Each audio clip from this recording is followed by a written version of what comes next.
Angélica Aragón, nacida el 11 de julio de 1953 en la vibrante Ciudad de México, creció entre dos mundos que marcarían profundamente su sensibilidad y su visión de la vida. Por un lado, estaba el hogar humilde y lleno de ternura que compartía con su madre Sonia y su hermana Vindia en un modesto departamento de la Colonia del Valle. Ahí, el afecto y la disciplina eran parte de la rutina diaria, mientras los juegos y las historias de Vindia alimentaban la imaginación de Angélica. Por otro lado, existía el universo fascinante que descubría durante las visitas a su padre, el famoso compositor y actor José Ángel Espinosa, conocido como Ferrusquilla. En medio de cámaras, sets y partituras, se adentraba en los bastidores del arte, aunque siempre con una sensación de distancia emocional que no lograba comprender del todo. A pesar de no haber conocido nunca a su abuela paterna, Fredesvinda Aragón, quien falleció a los 19 años al dar a luz a Ferrusquilla, Angélica sentía un lazo invisible con esa figura ausente. Aunque se hablaba poco de ella, cada vez que su padre mencionaba su nombre, lo hacía con una emoción que dejaba huella. A los 10 años, tras sentir esa conexión inexplicable, Angélica se hizo una promesa solemne: si algún día subía a un escenario, llevaría el apellido Aragón en honor a la abuela que tanto deseaba conocer. Esa infancia dividida entre el cariño estructurado de su madre y el mundo artístico de su padre forjó una personalidad observadora, introspectiva y creativa. En la escuela, su timidez contrastaba con la fuerza de sus palabras escritas. Sus poemas sorprendían a sus maestras por su profundidad. Durante las visitas con su padre, observaba en silencio el comportamiento de los actores, escuchaba las notas del piano y registraba cada detalle de las emociones que flotaban en el ambiente. Fue durante una de esas visitas, cuando tenía apenas 12 años, que encontró una fotografía antigua de Fredesvinda en una caja olvidada de la casa paterna. La imagen mostraba a una joven de mirada serena, junto a una carta incompleta escrita de su puño y letra. Conmovida, Angélica sostuvo la fotografía con reverencia, intentando descifrar los pensamientos interrumpidos de su abuela.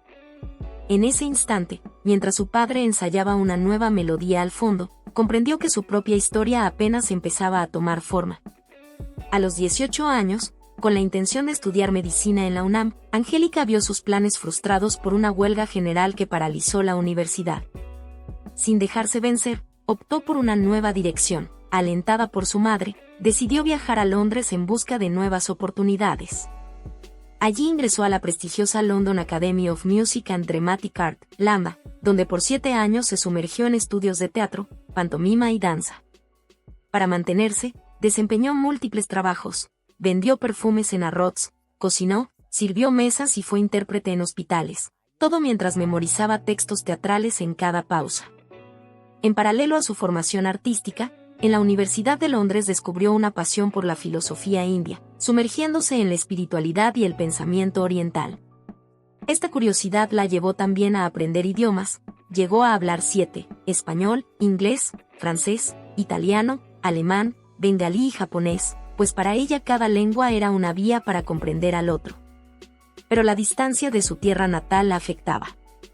Extrañaba los aromas mexicanos, la música de su padre y la calidez de su hermana. Una noche, tras un ensayo, se detuvo frente a un escaparate mojado por la lluvia londinense. Al ver su reflejo, recordó a Fredesvinda. ¿Qué sueños había tenido aquella mujer? ¿Qué historias se llevó consigo? La idea de fusionar sus raíces con lo aprendido en el mundo empezaba a tomar fuerza en su interior. Fue en esa etapa que conoció a Said, un músico originario de Calcuta que tocaba la cítara con una sensibilidad única. Su música y su manera de ver la vida cautivaron a Angélica, y en 1972, tras meses de compartir sueños e ideas, se casaron en una ceremonia colorida, rica en símbolos y tradiciones. Poco después se trasladaron a la India, donde vivirían durante un año. La experiencia en Calcuta transformó a Angélica. Aunque la vida allí era desafiante, cada jornada traía consigo nuevos descubrimientos. Participaba en festivales religiosos, se adentraba en el hinduismo, observaba a las mujeres en los mercados y recogía historias llenas de fuerza. Comenzó también a escribir con más profundidad, explorando temas de identidad, pertenencia y el papel de la mujer. Aquella convivencia con una cultura tan ancestral y espiritual derribó certezas y le brindó nuevas formas de ver el mundo. Sin embargo, con el paso del tiempo, Las diferencias entre ella y Said se volvieron evidentes. Mientras él deseaba una vida estable y tradicional, Angélica sentía el impulso de seguir explorando, actuando y creando. Aunque el cariño entre ellos persistía, decidieron separarse con respeto y amor. El viaje a la India había dejado marcas indelebles, pero también reafirmó en Angélica la certeza de que su destino estaba en el arte. Al regresar a Londres, se encontraba profundamente transformada. Las vivencias acumuladas le otorgaron una nueva dimensión a su interpretación escénica, que ahora estaba impregnada de experiencias reales, emociones sinceras y una mirada más madura. Retomó sus estudios con intensidad y, con cada papel, se acercaba más a su propósito: contar historias que conmuevan, que hagan pensar, que importen. Fue así como Angélica Aragón comenzó a escribir, con fuerza y determinación, el primer capítulo de una trayectoria artística que la convertiría en una de las grandes figuras del teatro y la televisión de su generación. La vibrante energía de Calcuta envolvía cada paso de Angélica, quien se sumergía con pasión en el ritmo cotidiano de la ciudad, gracias a su dominio del bengalí. En medio del bullicio constante, templos milenarios colmados de cantos ancestrales, mercados rebosantes de colores y aromas especiados, calles siempre repletas de vida, ella recorría la ciudad de la mano de Said. Juntos asistían a eventos culturales, se perdían en laberintos de puestos callejeros e intercambiaban palabras con los locales, mientras ella llenaba sus cuadernos con vivencias, impresiones y reflexiones. Conectaba profundamente con ese territorio cargado de memorias, marcado tanto por afectos como por pérdidas, que le recordaban a Fredesvinda. Pero entre tanta intensidad, también emergía una sensación de ausencia. El recuerdo de Londres y México despertaba en ella una nostalgia que no lograba compartir con Said, profundamente arraigado en su identidad cultural. La incomprensión entre ambos creció silenciosamente hasta que, en 1973, decidieron mudarse a México. Entonces, las posiciones se invirtieron. Said se sintió descolocado, ajeno a un entorno donde el idioma y las costumbres le eran extraños, mientras Angélica intentaba equilibrar estudios, vida teatral y un matrimonio que comenzaba a resquebrajarse. Las discusiones aumentaron, y en 1978, tras 5 años de tensiones, la separación se concretó. El divorcio dejó una huella honda en Angélica. Acostumbrada a convertir las emociones en escenas, esta vez el dolor la dejó sin palabras. Por las noches, las lágrimas llegaban sin aviso, y el vacío se volvía una presencia constante. Rememoraba a Fredesvinda, preguntándose cómo había soportado sus propios duelos. Buscando mantenerse a flote, volvió a escribir. Sus poemas hablaban de raíces quebradas y nuevos comienzos, expresando todo lo que no podía decir en voz alta. Fue sobre el escenario donde comenzó a sanar. En cada ensayo volcaba su pena, creando personajes cargados de fuerza emocional. Una noche, tras una actuación particularmente conmovedora, un director le hizo un comentario que la marcó. Había algo único en su entrega. Ese reconocimiento encendió en ella una chispa dormida. Mientras se quitaba el vestuario, notó en su muñeca la pulsera india, recuerdo intacto de un capítulo crucial de su vida. Pensó en Said, en la India, en lo vivido y lo aprendido, y entendió que, aunque herida, su historia apenas iniciaba. En 1980, volvió a Ciudad de México con cicatrices visibles y una renovada energía. Las luces y el ruido de la ciudad la recibieron como si supieran que había vuelto para cumplir su destino. Inspirada por la memoria de su padre, decidió apostar con más fuerza por la actuación. Audicionó en Televisa, y aunque empezó con papeles pequeños en producciones como Sandra y Paulina y El hogar que yo robé, su presencia pronto llamó la atención de los directores. El reconocimiento llegó en 1985 con Vivir un poco. En el papel de Andrea, una mujer encarcelada injustamente durante 20 años que intentaba rehacer su vida, Angélica logró transmitir una experiencia que también sentía propia: estar encerrada no por rejas, sino por las expectativas ajenas. El público se conectó con la historia y con ella. En las calles, le pedían saber qué sucedería en los próximos episodios. El éxito cruzó fronteras y convirtió a Angélica Aragón en un rostro conocido más allá de México. Pero con la fama también llegaron desafíos. Su vida privada fue objeto de escrutinio constante por parte de medios y programas de espectáculos. Su relación con Said, su imagen, su familia, todo se convertía en noticia. Aunque por fuera mantenía la compostura, el desgaste emocional era fuerte. Sufría de insomnio y ansiedad, y en medio de esas noches en vela se preguntaba si realmente valía la pena.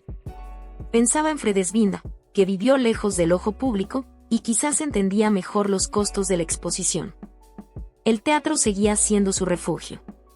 Allí encontraba la paz que las cámaras le negaban. Escribía en cuadernos intentando descifrar quién era más allá del personaje. Un día, al terminar una larga jornada de grabación, encontró un mensaje escondido en su bolso, una nota de su hija, Vindia, que decía: «Eres más fuerte de lo que crees». Lloró. Y en ese momento supo que debía continuar, pero sin perderse a sí misma. Uno de sus amigos directores le recomendó buscar papeles que retaran su talento, que la mostraran en su totalidad como artista. Aquella sugerencia quedó rondando en su mente. Mientras caminaba por los pasillos de Televisa, escuchó rumores sobre un nuevo proyecto que combinaba cine y política. Esa noche, ya en casa, hojeó el guión con la pulsera india brillando en su muñeca. Sonrió, sabía que su viaje aún no había terminado. En 1986, se encontraba en la cúspide de su carrera. Vivir un poco seguía en emisión, y su nombre era sinónimo de profundidad emocional y talento actoral. No obstante, el peso de sus experiencias pasadas también se hacía sentir: la pérdida de su hermana, el dolor del divorcio y la presión constante de ser figura pública. Se volvió más solitaria, rechazaba invitaciones y se alejaba de amistades. María, su hija, notaba en ella una nueva forma de silencio. Angélica decía que solo necesitaba tiempo para pensar. Esos momentos de recogimiento eran, en verdad, viajes hacia su interior. Buscaba descubrir su identidad más allá de los personajes que interpretaba. El teatro seguía siendo su espacio de libertad. En 2009, aceptó un papel desafiante, el de una mujer enfrentada a traumas antiguos. Cada ensayo era una liberación, una forma de desprenderse del peso acumulado. El arte, una vez más, la ayudaba a expresar lo que no podía decir con palabras. Sin embargo, su compromiso no se limitaba al arte escénico. Se involucró activamente en el activismo social, enfocándose en los derechos de las mujeres y en la defensa del patrimonio cultural mexicano. Organizar eventos, dar conferencias y participar en debates le dio una nueva razón de ser. Una tarde, ayudando a Ana con sus estudios, vio a Sofía pintar un mural lleno de color. La niña le explicó que era un regalo para la tía Vindia. Angélica se conmovió. En ese instante comprendió que, incluso entre el dolor, era el amor de su familia lo que la mantenía en pie. Aunque el arte continuaba siendo un refugio lleno de sentido para Angélica, fue en la cercanía con sus seres queridos donde descubrió una nueva fuente de fortaleza. Al involucrarse en la vida de María, observando sus dudas y hallazgos, halló un tipo de satisfacción que trascendía el escenario. Dejó de ser únicamente la actriz ovacionada o la mujer marcada por la ausencia para convertirse también en madre, consejera y guardiana de memorias compartidas. Al llegar el final de los años 2010, Angélica inició una etapa distinta. Comenzó a enseñar interpretación. En aulas modestas, rodeada de estudiantes atentos, transmitía no solo técnicas actorales, sino relatos cargados de humanidad. Lo que más impactaba no era solo su dominio escénico, sino su franqueza al hablar de la vida y del oficio. Sin edulcorar la profesión, relataba las sombras del detrás de cámaras, los dilemas y las heridas. Invitaba a los jóvenes a descubrir sus propias voces. Entre los aplausos del público y las miradas discretas pero agradecidas de sus alumnos, Angélica fue encontrando otro tipo de validación. Con el paso del tiempo, las noches de insomnio fueron volviéndose más esporádicas. La melancolía persistía, pero ahora acompañada de una aceptación serena, de las pérdidas, las marcas del alma y la belleza que se oculta en lo imperfecto. Sus entrevistas más recientes revelaban una nueva versión de ella, más honesta, sin frases decoradas. Se abría, compartía aprendizajes y confesaba búsquedas aún no resueltas. En una ocasión, al ser cuestionada sobre qué cambiaría de su vida, respondió con una sonrisa tranquila: nada. Cada tropiezo me trajo hasta aquí. El paso del tiempo le enseñó que vivir no se trata de evitar el dolor, sino de atravesarlo con dignidad. En su estante, junto a fotos de juventud y antiguos libretos, había ahora cuadernos repletos de poemas, recuerdos y reflexiones. En su muñeca, una pulsera india con una piedra azul permanecía inalterada, símbolo de todo lo vivido y lo que aún estaba por venir. Porque para ella, lo importante nunca fue el destino final, sino hallar sentido en cada nuevo inicio. Angélica no solía buscar apoyo emocional, pero en un momento de profunda necesidad, se animó a hablar con un amigo terapeuta. Aquellas sesiones no ofrecían soluciones mágicas, pero le permitieron identificar sus emociones con más claridad. Fue entonces que su participación en causas sociales se intensificó, llenando espacios internos que ni la fama había podido alcanzar. En una presentación cultural, emocionó al público hablando sobre la urgencia de preservar las tradiciones mexicanas, una reflexión que inevitablemente la llevó a evocar a Fredesvinda. El calor de los aplausos la reconfortó, aunque al regresar a casa, el silencio retomaba su lugar. Una noche cualquiera, al contemplar su pulsera india, la memoria la llevó a los días vividos en Londres. Recordó cómo había aprendido que la vida se mueve entre extremos, como si avanzara sobre una cuerda floja. Guardando un nuevo guión en su escritorio, escuchó la voz de María entonando una melodía. Sonrió con suavidad, reconociendo que incluso en la niebla, algo la esperaba. En los años 90, tras largas jornadas de lucha social y teatro comprometido, Angélica halló en el cine una especie de refugio renovado. Su gran irrupción llegó en 1997 con Cilantro y Perejil, una comedia que mostró su versatilidad. Pero fue Sexo, Pudor y Lágrimas en 1999 lo que la catapultó como figura central del cine mexicano, encarnando a una mujer dividida entre el amor y la libertad. Su proyección internacional alcanzó el punto más alto en 2002 con El crimen del padre Amaro. Su interpretación conmovió tanto a públicos como a críticos. Para ella, cada personaje era una travesía emocional.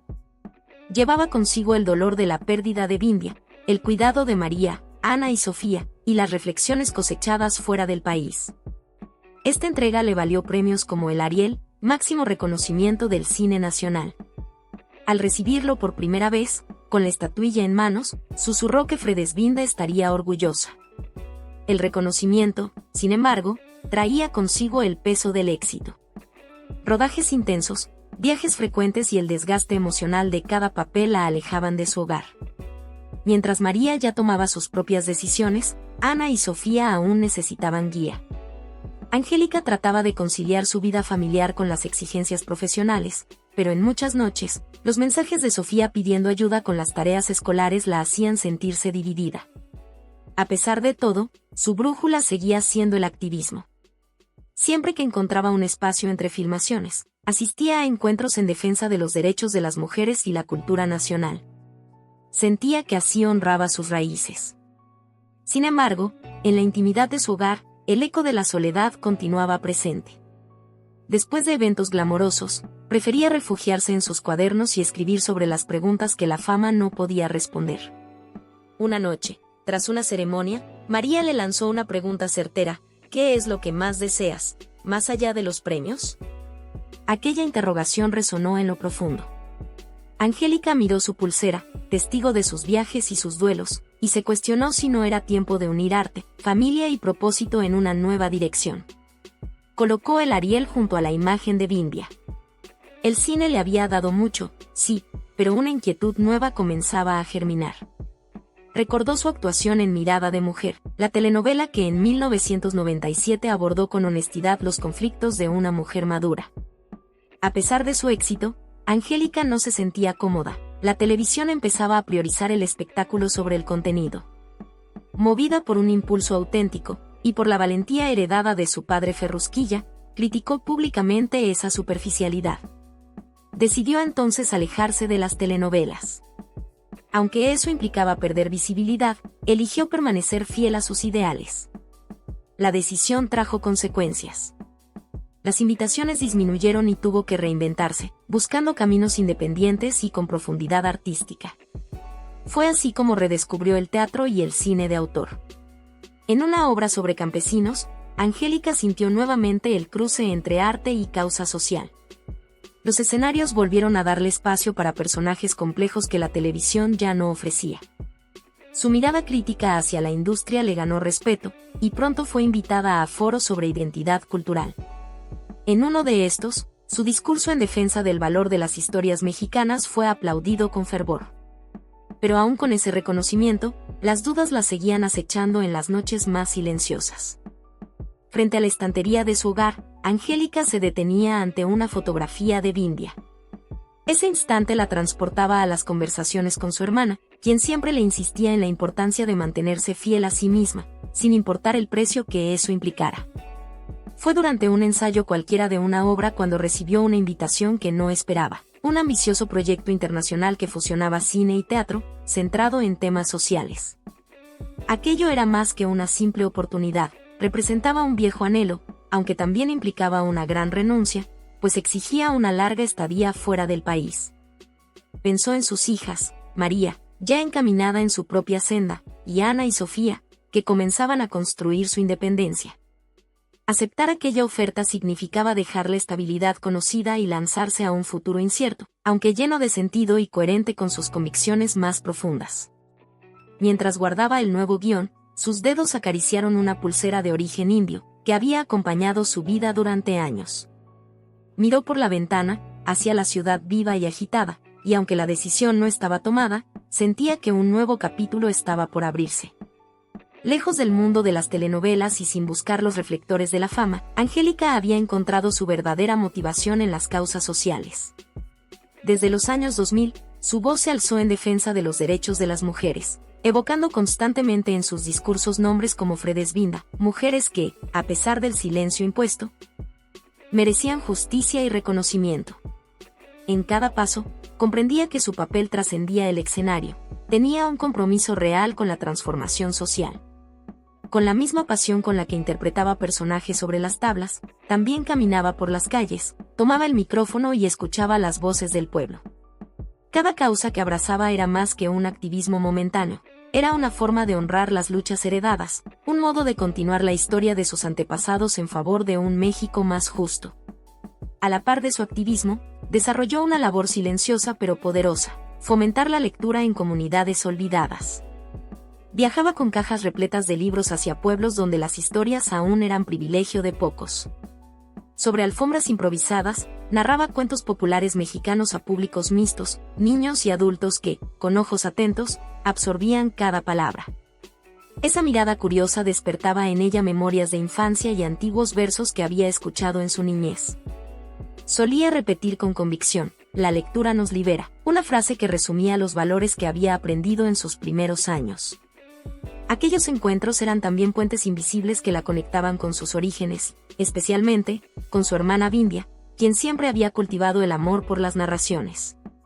Para Angélica, cada libro entregado era como plantar una semilla en tierra fértil. Su carrera en el teatro también se transformó en una plataforma poderosa para el cambio. Como directora y productora, impulsaba obras que abordaban problemáticas sociales, tejidas con los hilos de la cultura mexicana. Una de sus creaciones más aclamadas abordaba la vida de mujeres indígenas, logrando no solo gran audiencia, sino también abrir debates significativos. En sus talleres teatrales, alentaba a los jóvenes a buscar su verdad escénica: "Traigan su autenticidad al escenario", decía, recordando siempre el impacto que tuvo en su vida formarse en la Lambda. Sus charlas en universidades, centradas en la identidad y la expresión artística, dejaban una profunda huella en los estudiantes. Narraba vivencias que atravesaban 3 países, México, India y el Reino Unido, para transmitir una visión amplia y diversa del mundo. Animaba a los oyentes a abrazar sus raíces con orgullo. Fue en 2010 cuando su trayectoria fue reconocida oficialmente. Una universidad le rindió un homenaje por su aporte invaluable a la cultura nacional. Durante esa ceremonia, no pudo evitar pensar en sus hijas, María, Ana y Sofía, quienes habían sido su pilar en cada paso. Pero también sentía el peso del esfuerzo acumulado tras años de entrega absoluta a sus múltiples roles: creadora, activista, madre. En medio de tantas responsabilidades, anhelaba equilibrio. La pulsera india que llevaba en la muñeca representaba algo más que un recuerdo, simbolizaba la filosofía interior que había adoptado en sus viajes, un recordatorio constante de mantener la armonía. En una de sus visitas a comunidades lejanas, luego de un taller, una niña tímida le ofreció un dibujo: retrataba a una mujer fuerte, acompañado del mensaje "Gracias por enseñarnos". Ese gesto sencillo la conmovió profundamente, y guardó ese regalo con mucho afecto. Mientras regresaba a casa, pensaba en aquella propuesta internacional que había llegado meses antes. Quizá, pensaba, había llegado el momento de alzar aún más su voz. Volvió a mirar la estantería y, al ver la foto de Bindia, sonrió. Sabía que su travesía, colmada de luchas, aprendizajes y sueños, aún tenía mucho por ofrecer. Ya en 2015, a sus 62 años, Angélica reflexionaba sobre la huella que estaba dejando. El arte, la maternidad y el compromiso social se entrelazaban en su día a día, y la llevaban a revisar cada paso dado. Rodeada de libretos, fotografías, recuerdos y el rostro de sus hijas y de su hermana, contemplaba el camino recorrido. Y en su muñeca seguía brillando aquella pulsera india, testigo silenciosa de incontables travesías, desde los escenarios londinenses hasta los paisajes de la India, desde la ficción hasta las causas más reales. Fue en medio de un periodo de reflexiones y cambios cuando Angélica recibió una invitación sorprendente. Un director estadounidense deseaba que ella protagonizara una coproducción entre Estados Unidos y México. La trama abordaba la inmigración y la constante búsqueda de identidad. Su papel estaba cargado de simbolismo y fuerza. Interpretaría a una abuela que, junto a su nieta, cruzaba la frontera en busca de un nuevo comienzo. El guión tocaba profundamente temas que formaban parte de su esencia: el coraje, las raíces y el amor que atraviesa generaciones. A pesar de la distancia con su familia y del impacto personal, Angélica comprendió que ese era el momento adecuado. Sin dudar, se embarcó en la producción, inmersa en los paisajes áridos que definían el escenario fronterizo, se entregó al personaje con su habitual intensidad. La relación con la joven actriz que interpretaba a su nieta floreció de forma espontánea. Compartían confidencias entre bastidores, intercambiando sueños, dudas e historias familiares, como si sus memorias y futuros se cruzaran en un mismo espacio-tiempo. A medida que las filmaciones se desarrollaban bajo el sol implacable de la frontera, Angélica se sentía cada vez más unida a la historia de aquella abuela valiente. Las escenas le despertaban recuerdos de su propia abuela, de la añorada Bindia y de tantas mujeres que enfrentaron luchas silenciosas para proteger sus hogares. El personaje parecía reunir todas esas vivencias, haciendo que su actuación fuera aún más auténtica. Cada palabra pronunciada, cada gesto realizado, era un tributo a ellas. La conexión entre Angélica y la joven actriz trascendía las cámaras. Caminaban juntas por los escenarios naturales, conversando sobre lo que significa ser mujer, sobre los miedos y el poder transformador de las narrativas. «Me recuerdas a cuando yo empecé», dijo Angélica en una ocasión, conmovida por la entrega de su compañera. Se formaba allí una conexión silenciosa entre generaciones, un traspaso simbólico de sabiduría, afecto y arte. La película, una vez finalizada, fue recibida con entusiasmo por la crítica y el público. En entrevistas, Angélica relataba con emoción cómo el cine puede unir culturas y abrir espacio para personajes femeninos reales y profundos, aún tan escasos en pantalla. La obra no solo amplió su presencia en el circuito internacional, sino que reafirmó su compromiso con las causas que siempre guiaron su trayectoria. Al regresar al hogar, fue recibida con abrazos cálidos de María, Ana y Sofía. Sabían bien la importancia de aquel proyecto para ella. El reencuentro estuvo lleno de risas, recuerdos y silencios colmados de ternura. Por más que sus pasos la llevaran a lugares lejanos, Angélica sabía que su base estaba allí, en el vínculo fuerte con aquellas mujeres que acompañaban su camino. En los meses siguientes, surgieron nuevas invitaciones, pero ahora las analizaba con serenidad. El equilibrio entre el trabajo, la vida personal y su militancia se había vuelto fundamental. Continuaba actuando en comunidades, promoviendo talleres, estimulando nuevos talentos. Aún quedaba mucho por construir, pero con la conciencia de que el tiempo, ahora, se vivía con sabiduría. En el estante de su oficina, entre libros y guiones, descansaba el dibujo hecho por una niña de la comunidad, una mujer fuerte con la frase «Gracias por enseñarnos». Era un recordatorio constante del poder de la escucha y de cuánto pueden impactar las vidas los pequeños gestos. Un recordatorio silencioso de la importancia de estar presente. Aunque el mundo la reconocía como actriz, directora y activista, quienes convivían con Angélica la veían como algo más profundo, una narradora de almas, una mujer sin miedo de ser verdadera, que creaba puentes entre culturas con pasión e integridad. La producción, además de ser aclamada en festivales, fue exhibida en varias universidades, generando debates sobre identidad y pertenencia. En una de esas exhibiciones, una mujer inmigrante se le acercó, visiblemente emocionada, y le agradeció por haber contado su historia de forma tan sensible. Esos instantes daban sentido a la misión de Angélica. De regreso en México, Angélica encontró a María organizando una exposición fotográfica en homenaje a Bindia. Ana y Sofía también colaboraban. Al verlas reunidas, sonriendo y recordando a la hermana que partió, se sintió profundamente conmovida. La ausencia de Bindia había dejado espacio para nuevos lazos y memorias afectivas. En los años siguientes, su selección de proyectos se volvió aún más cuidadosa. Prefería obras con contenido social y artístico relevante, que provocaran reflexión y contribuyeran a la transformación del público. Se convirtió en mentora de jóvenes actrices, alentándolas a buscar la autenticidad que un día Bindia también la inspiró a perseguir. Aunque la visibilidad pública disminuyó, su influencia solo crecía. Era invitada frecuentemente a paneles, festivales y encuentros culturales, donde compartía su pasión por el arte, la justicia y la identidad. Cada intervención estaba guiada por la promesa de nunca silenciar su propia voz.